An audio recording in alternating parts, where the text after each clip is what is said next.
दोस्तों, महाकुंभ की इस बेला में आपका स्वागत है। यह मधुर बेला बहुत ही सुखदायी, आनंददायी, आत्मिक यात्रा की ओर बढ़ाने वाली है। दोस्तों, कहा जाता है कि बहुत अधिक जानकारी भी नहीं होना चाहिए। बहुत अधिक जानकारी भी बहुत अधिक समस्या पैदा कर सकती है। इसलिए किसी कार्य की शुरुआत कर दीजिए, उसके बारे में ज़्यादा रिसर्च मत कीजिए। यदि आपने कोई लक्ष्य तय कर लिया है तो आप उसे शुरू कर दें। प्राप्त करने के लिए अपने कदम बढ़ाना शुरू कर दें। आमिर खान ने अभी एक रील्स में कहा था कि जब से उसने मोबाइल छोड़ा है उसके जीवन में परिवर्तन हुआ है। उसमें विचार करने की शक्ति पुनः पैदा हो गई, उसे परिवार के साथ बैठने की शक्ति पैदा हो गई। अपने परिवार के साथ वो कभी नहीं बैठा पूरी ज़िंदगी, और आज वो अपने परिवार के साथ समय बिता रहा है। उनकी क्या समस्या है जान पा रहा है। इस भाग दौड़ की ज़िंदगी में और इस मोबाइल के चक्कर में हम अपने आपसी रिश्तों को खोते जा रहे हैं। यह एक बहुत बड़ी समस्या है। आवश्यक हो तभी फ़ोन को देखें, बार बार न टटोलें। अपने परिवार के साथ बैठे हैं तो भी हम फ़ोन को देखना जारी रखते हैं, जिससे समन्वय की कमी उत्पन्न हो जाती है। इसलिए फ़ोन को कम से कम देखें।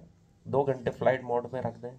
जब आप घर पे आ गए हैं, अपने परिवार के साथ बैठें, दोस्तों के साथ बैठें, कुछ पढ़ें, कुछ नया कार्य करें, नया सृजन करें।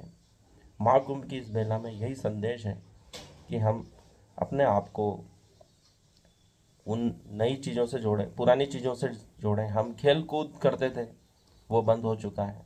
गलियों में छोटे बच्चे खेलते थे, कंचे खेलते थे, गुल्ली डंडे खेलते थे, कबड्डी खेलते थे, भागम भाग खेलते थे, खो खो खेलते थे। कई खेल विलुप्त होने की कगार पर हैं। उनको वापस सामने लाने की आवश्यकता है। स्क्रीन टाइम कम करें, आवश्यक हो तभी देखें, उसका टाइम लिमिट कर दें और दूसरे कार्यों में अपने को संलग्न करें। दूसरी खबर है, अमेरिका को इम्यूनिटी बूस्टर और यूरोप हमारे च्यवनप्राश की मांग बहुत कर रहा है।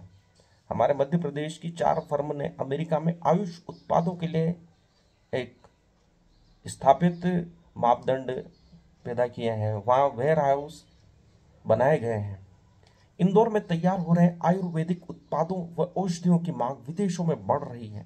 इम्यूनिटी के लिए हाल ही में अमेरिका में हल्दी, नीम व अश्वगंधा का अर्क, तो यूरोप और पश्चिमी जर्मनी में च्यवनप्राश का निर्यात बहुत अधिक हुआ है। यहाँ बनी आयुर्वेदिक दवा की मांग रूस में भी बहुत अधिक हो रही है। डिमांड पूरी करने के लिए इंदौर की 4 फर्म ने अमेरिका के वेयर हाउस बनाए हैं। इसलिए दोस्तों, जो किसान हैं उनको औषधीय फसलें उगाने के लिए प्रयास करना चाहिए, क्योंकि उसमें लाभ ज़्यादा है, हानि बहुत कम है। इससे उत्पादों का भंडारण और वितरण आसान हो गया। इस पहल से आयुष बाजार को विदेश में बूस्टर मिलेगा। प्रदेश में जड़ी बूटियों से बनी दवा व अन्य उत्पाद पहले खाड़ी देशों तक सीमित थे। अब अमेरिका, रूस, यूरोप व जर्मनी बड़े खरीदार के रूप में उभरे हैं। ब्राजील, सूडान समेत कई देश जुड़ चुके हैं। औषधीय पौधों में सर्पगंधा, गुग्गल, अश्वगंधा, सफेद मूसली, कोलियस, कालमेघ, कालीहारी, इसबगोल, चंद्रसूर और मधुकरी से बनी दवाइयों के साथ हल्दी, नीम व तुलसी का अर्क ज़्यादा पसंद किया जा रहा है। च्यवनप्राश इन दिनों काफ़ी डिमांड में है, क्योंकि सर्दी का समय है। पूरी पृथ्वी पर लगभग सर्दी का सीजन चलता है इन दिनों में, और च्यवनप्राश शरीर के अंदर गर्मी बनाए रखता है और हमारे शरीर की कोशिकाओं का पुनरुत्पादन करता है, यंग रहने में मदद करता है, जवान रहने में मदद करता है। हमारे शरीर के अंदर जो टूट फूट है उसको सुधारने का कार्य करता है, आंखों की रोशनी बढ़ाता है। ऐसे कई लाभ हैं। पर च्यवनप्राश का उपयोग भी बिना आयुर्वेदिक चिकित्सक की सलाह से नहीं करना चाहिए। सभी के लिए च्यवनप्राश नहीं है। सभी के लिए आंवला उपलब्ध है। छोटी मोटी जड़ी बूटियाँ हैं, जो हल्दी, नीम का उपयोग हम कर सकते हैं। हमारे रसोई में बहुत सारी औषधियाँ हैं, जीरा है, सौंफ है। जीरा और सौंफ बराबर मात्रा में मिलाकर पानी उबाल लें। 1 गिलास पानी को आधी गिलास होने तक उबालें और उसका पानी पिएं। बहुत सारी बीमारियां दूर होती हैं। पर जो जटिल औषधियाँ हैं उनका सेवन आयुर्वेदिक डॉक्टर की सलाह से, आयुर्वेदिक चिकित्सक की सलाह से, वैद्य की सलाह से ही करना चाहिए। 891 प्रदेश में पंजीकृत आयुष दवा निर्माता हमारे यहाँ है।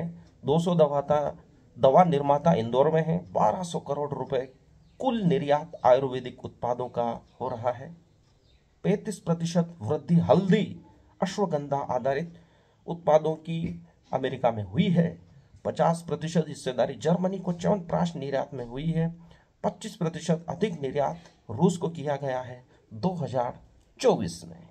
ब्रिटेन आदि देशों में हमारे आयुर्वेदिक उत्पादों की काफी मांग है। विदेश में उत्पादों की मांग बढ़ रही है। इंदौर की 4 फर्म ने अमेरिका में वेयर हाउस बना लिए हैं। शासन इंदौर में आयुर्वेद क्लस्टर खोल दिए गए हैं। राजेश सेठिया जी कह रहे हैं, ये अध्यक्ष हैं हमारे मध्य प्रदेश आयुर्वेदिक औषधि उत्पादन संघ के। ये हमारे आयुर्वेद की बढ़ती हुई एक प्रगति है जिसको सभी को सुनना चाहिए। किसानों को विशेष लाभ हो सकता है औषधि फसलों के उत्पादन से। वैसे हमारे जिले में नीमच में तुलसी, हल्दी आदि औषधि फसलों का तो उत्पादन हो ही रहा है। सफ़ेद मूसली इत्यादि का उत्पादन किया जाए तो इसका बहुत अधिक लाभ होगा किसानों को। और तीसरी खबर जो आ रही है, आधी आबादी की खामोश क्रांति चुनाव में भी दिख रही है। निश्चित ही महिलाएं चौपाल पर बैठकर राजनीतिक विमर्श में संलग्न नहीं होती है, परंतु वह खामोशी से उन घोषणाओं और वादों को अपने और अपने परिवार के हितों के तराजू में तोल रही है। दोस्तों, यह एक बहुत बड़ी बात है जो विश्व परिदृश्य में महिलाओं के लिए सुखद खबर लेकर आया है। सामने जो बात निकल कर आई है वह यह है कि मताधिकार को लेकर देश में पुरुषों से ज्यादा महिलाओं में सजगता देखी गई है। लोकसभा चुनाव में जहां कुल महिला मतदाताओं में से 65.78% मतदान में हिस्सा लिया महिलाओं ने, वहीं पुरुष मतदाताओं में 65.55 ही प्रतिशत पुरुषों ने मतदान में भागीदारी की। देश भर में उस खामोश क्रांति का प्रभाव दिखने लगा है जिसको कभी मिसिंग वुमन कहकर नकार दिया जाता था। महिला वोट की ताकत ने उन प्रमुख कारकों में से एक है जो 2014 और 2019 के आम चुनाव में देखी गई है। भारत के संसदीय इतिहास में 2019 में पहली बार महिला मतदाताओं अर्थात 67.18% का मतदान पुरुषों का 67.02% से अधिक रहा, जिसमें लैंगिक अंतर को उलट दिया। पुरुष ज्यादा मतदान करते थे वह बात नहीं रही, महिलाएं ज्यादा मतदान कर रही है। 0.16% अंक का यह अंतराल भारत के राजनीतिक पटल में लैंगिक समानता का स्वर्णिम पल था, परंतु भारतीय महिलाओं का देश के राजनीतिक पटल का निर्णायक हिस्सा बनने का रास्ता आसान नहीं था। ब्रिटिश अधिकारी सार्वभौमिक मतदान को भारत के लिए सही नहीं मानते थे। ब्रिटिश शासन के दौरान भारत में चुनाव सीमित तौर पर होते थे, जिसमें धार्मिक, सामुदायिक और व्यावसायिक धाराओं के तहत बांटी गई सीटों पर खड़े उम्मीदवारों के लिए कुछ वोटरों को ही मतदान करने की अनुमति थी। गेराल्डीन फोर्ब्स अपनी किताब में वुमन इन मॉडर्न इंडिया में लिखती हैं कि वोटिंग का विरोध करने वाले महिलाओं को न केवल कमतर मानते थे बल्कि सार्वजनिक मामलों में उन्हें अक्षम स्वीकार करते थे। तमाम विरोध और शंकाओं को दरकिनार करते हुए स्वतंत्र भारत ने महिलाओं को मताधिकार देकर लैंगिक समानता की दिशा में एक कदम उठाया है, जिसको करने में अमेरिका को 144 वर्ष लगे और ब्रिटेन को 1 सदी लगी।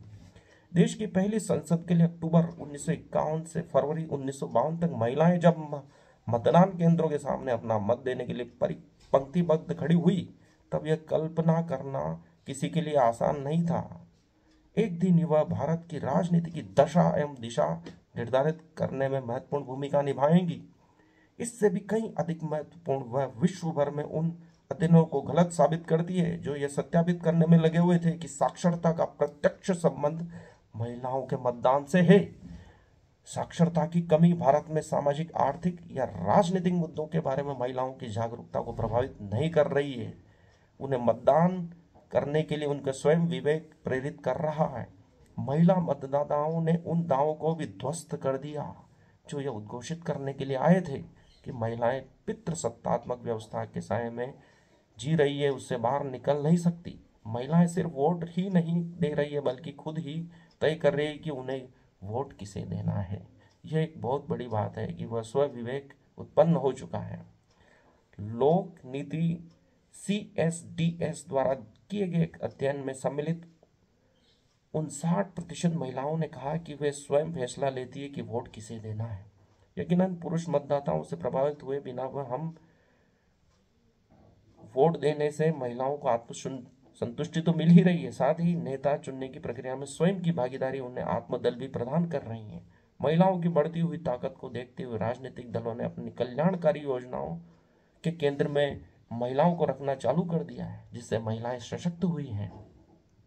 महिलाओं को सीधे निश्चित राशि देकर सशक्त करना यह एक बहुत बड़ा सार्थक कदम है, जिससे महिलाएं सशक्त हुई है और स्वयं को स्वतंत्र महसूस कर रही है। 10 राज्यों की महिलाएं राशि प्राप्त कर रही हैं, जिससे वह स्वतंत्र और सक्षम दोनों हुई हैं। हालांकि दिल्ली, कर्नाटक, तमिलनाडु, केरल, तेलंगाना, पंजाब जैसे राज्यों में महिलाएं सरकारी बसों में मुफ्त यात्राएं भी कर रही हैं, जिससे उन्हें उद्यम करने में बहुत ही बल मिला है। एक अध्ययन बताता है कि इस कदम से श्रम बल में महिलाओं की भागीदारी बढ़ी है और वे स्वयं को स्वतंत्र महसूस करने लगी।